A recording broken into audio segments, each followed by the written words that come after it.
knowing you can always count on me for sure. And that's what friends are for. In good times and bad times, I'll be on your side forevermore. That's what friends are for. What's up, y'all? This is Ty. What's all that? Calm down. What's up, y'all? This is Ty. How you doing? I am here to review episode 4, season 4 of Insecure. Low-key losing it. Now, let me tell you, tonight's episode, was it me? Was it short? They should have called it low-key too short. The episode, like, zoomed by. I'm telling you, I had my drink. I had my quarantine snacks. I was ready. I took a sip. Whoop. When I finished, the show was over. Right? It did seem real short tonight. It seemed really short. I know it's a 30-minute show, but damn, it breezed by tonight. But anyway, let's get right into it. These friends, Molly and Issa, this relationship is so, you see it just slowly drifting apart because these two just they're taking shots at each other. They're being sensitive. You tell a joke, somebody can't take a joke no more. First of all, I hate people like that. If we friends and you know I joke and you know I tell jokes and I crack a joke, why are you offended now? You know this is how I do. That's how you know the relationship is changing, because now you're offended at a joke. Or now you're taking things the wrong way. Everything I say, you're like, nyeh, nyeh, nyeh, nyeh. You nitpicking everything I say. You're so upset about. That's what Molly's doing. Like every time Issa say something, she's just upset about it. So, okay, let me go back. Let me go. So it starts off. They annoy me. They annoy me, both of them. It started off. They're on their way to Tiffany's house because Tiffany just had a baby, cute little baby, her and her husband, and it started with the parking spot thing. You could see the shade right there, the tension right there. Who's gonna take the parking spot? So Issa gives up, lets Molly take the parking spot. Okay, cool. She takes the parking spot. Now they have this conversation, which the phony alarm was just going off. They're standing outside and they're like, oh, I've been so busy. We should do this. We haven't done our self-care Sundays in so long. And you know what? Don't force it. It's to me, it felt like they were trying to force, because they've been friends for so long. You're trying to force it. Listen, ladies, sometimes the relationship is over. It's just over. I've had people I've been cool with. We ain't cool no more. Sometimes you just outgrow people. Maybe that's what it is. Maybe y'all outgrowing each other. But that whole, oh, well, maybe we should do a self-care Sunday again at some time. Nah, y'all need to work out your issues. That's what y'all need to do. Or you need to just leave each other alone, because it's really annoying. It's just annoying. So they go inside and we see that Lawrence is there. Y'all know Lawrence is Issa's ex-boyfriend. So Lawrence is there talking to Derek, and they're having a conversation about the new baby. And, I can relate to this conversation, because Derek was saying how, his concerns about his daughter. He's saying, listen, before Tiffany, I didn't do some things certain right. Is this my karma having this daughter? And, she may grow up, this every father's fear, she may grow up and get dogged out by dudes. And I could totally relate to that as a father. I totally could relate to that. But see, I ain't mess up nobody's daughter. I was good to all the women I dealt with. I wasn't no player, none of that. I was a good guy. I was the good guy. I didn't do all of that. I was decent. I wasn't trash. So, but I could relate to what he feels. As a father, you're very protective of your kids, especially your daughter. So I can relate to how he was feeling and his concerns. And I liked that scene a lot, because I thought that was very realistic. Now let's go on to the ladies. They're sitting around, and Tiffany basically is praising Derek, saying, that, he's been great. He's been a real help in this situation. He's just been a strong partner. And that brings Molly to mention Andrew.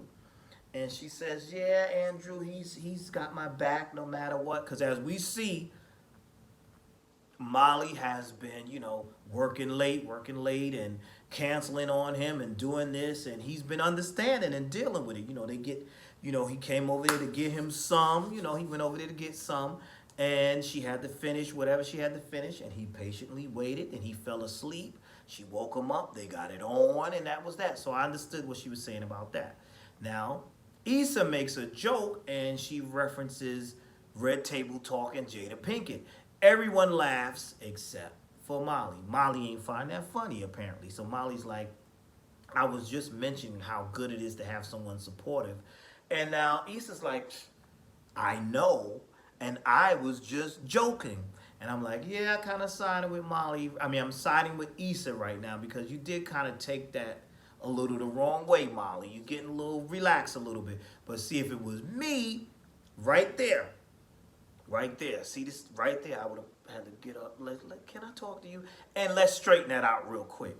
But no, what do? They go behind each other's back and they talk to the other person. So we see Issa go to Kelly, and she's like, Kelly, is she acting funny? She seemed to be acting funny and real snappy with me. And she is being acting funny with you. And then we see Molly going to Tiffany saying, yeah, she's always talking about me. She's acting funny, blah, blah, blah. And oh, yeah, she's talking about I'm the old Molly. But look, she's over there because she sees Issa talking to Lawrence. And she's like, yeah, she over there messing with that old thing, her little old flame. But she want to talk about me. So I'm like, all this tension, ladies, just get together and talk it out. Damn. But see, if they did that, and it was simple like that, I wouldn't be here giving my commentary on this show, because then it would be a boring show because it would be too simple. So the complicated and the foolishness, we need that makes good television. It makes a good episode. So now, where was I? So we have Lawrence and Issa talking, and Lawrence, now I understood you with the whole thing of you don't want Condola and Issa being friends, but this, what are you doing? He was about to tell Issa something, because to me, I thought he was going to tell Issa about, he probably told Condola, listen, fall back, baby. I don't want you talking to her.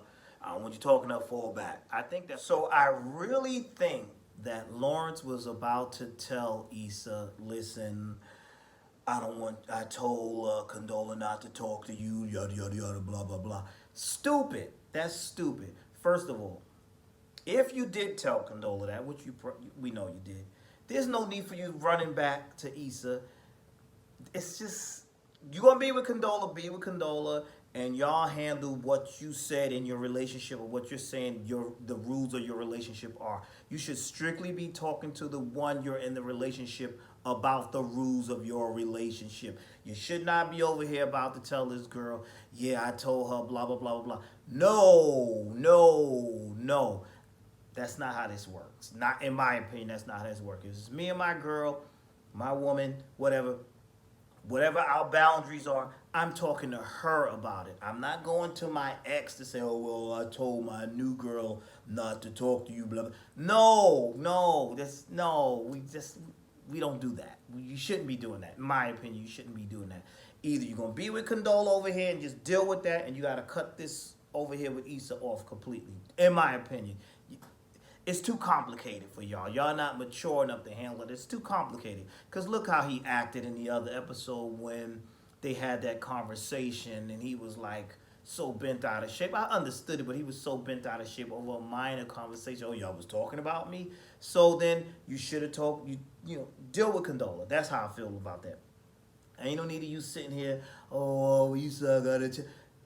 But he never got to tell her what he was going to tell her, because Issa's phone rang and she got some bad news. And we know that bad news was losing the headliner and all this trouble with the block party. Now, Molly is seeing her talking to Lawrence, and she's like, yeah, she want to talk about me, but look at this crap right here. So now, when Issa goes back in there and she tells the ladies, she has to leave, she got something to handle, Molly's like, Molly's doing the whole old lady, because she's thinking that Issa's good running off with Lawrence, but see, Molly, mind your business. That's not what's going on here. That's not what's going on here. All right. So, very funny scene because, Issa's trying to find a new headliner. I thought that scene with her trying to find a new headliner was so funny because she's on the phone calling people. She's like, hey, wow, such and such. Oh, he got shot. And I thought that was really funny. And when she said, hold on, I'm looking at my notes. I wrote it down here. When she said, hey, trick ass bitch. And it was like, oh, wrong number? My bad. I thought that was hilarious. There was a lot of funny other things too. It was that scene, all of that was funny to me. But she's how Issa is. She can't things always go things always mess up for her. So she's trying to get this thing in order. So what does she do? She calls Molly on her job and she's like, we need to talk. And Molly's kind of brightens up and she's like, yeah, we do need to talk. So I guess Molly's thinking, yeah, we're going to have this moment where we kind of fix things and I want to get some things off my chest. She's like, yeah, girl, this and that been going on. And before Molly could finish, Issa cuts her off and like, yeah, okay, but let me just tell you about this. And she's telling her how she lost the headliner. So Molly's like, okay, did you not pay them? Or didn't you have a contract? What did you mess up? So here comes the frustration and a little bit of darts thrown. How did you mess that up? And then Issa's basically like, oh, well, I figured, Andrew. Andrew knows this one. Can you talk to Andrew to see if he can get this one to be my headliner? And she's like, sure, I'll talk to him. So I understood. Molly was annoyed because it looked like to me, Molly thought she was going to be able to talk to her and they were going to have this conversation. And she gets cut off so you could tell me about a favor you need from me. We're already a little strained. I'm already giving you attitude and this is what you do. But now here is where I think Molly was wrong. Molly should have just said that. But what does she do? Instead, she's like, okay, yeah. She should have just told her right there how she felt. And I do agree. I feel like Issa shouldn't have cut her off. She should have let her speak first and then told her what she asked her the question. So now, we see,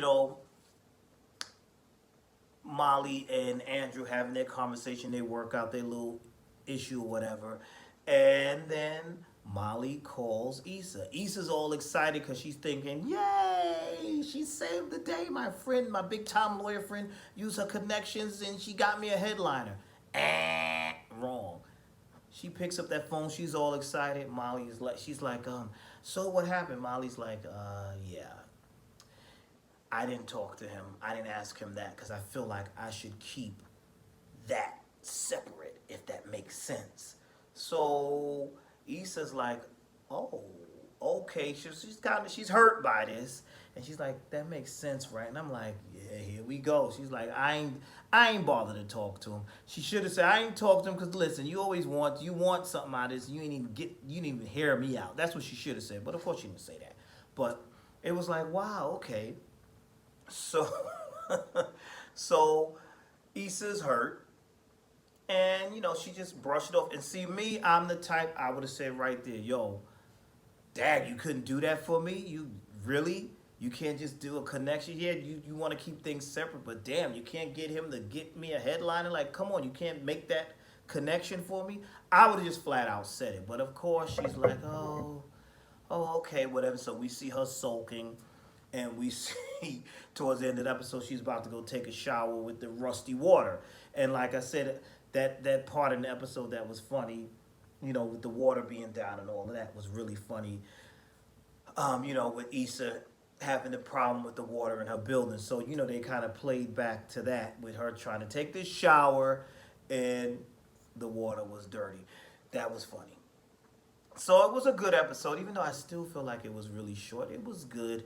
I still think these ladies need to just sit down and talk things out, but they ain't do that. And we're just going to see how they further and further fall apart. And if their friendship is falling apart, and maybe that's just what it is. But yeah, I enjoyed the episode. Tell me your thoughts about tonight's episode. Do you agree with me? What did you like about the episode? What did you not like about the episode? And that's pretty much it. And also, if you haven't, come on, hit that like button, subscribe, hit that notification bell. Help our brother out. Let's keep this channel growing, growing, growing. I appreciate all you who was down with me when I was reviewing the Tyler Perry show, The Oval, and when I was reviewing Greenleaf, which is coming back this summer, their final season. I'm sad, but it's their final season. I thank y'all because y'all was viewing that, y'all was watching that. So come on, keep the views coming. I appreciate it. That's it. That's all I got for now. Thank you for watching. I am out, and I will see you in the next video. All right, peace.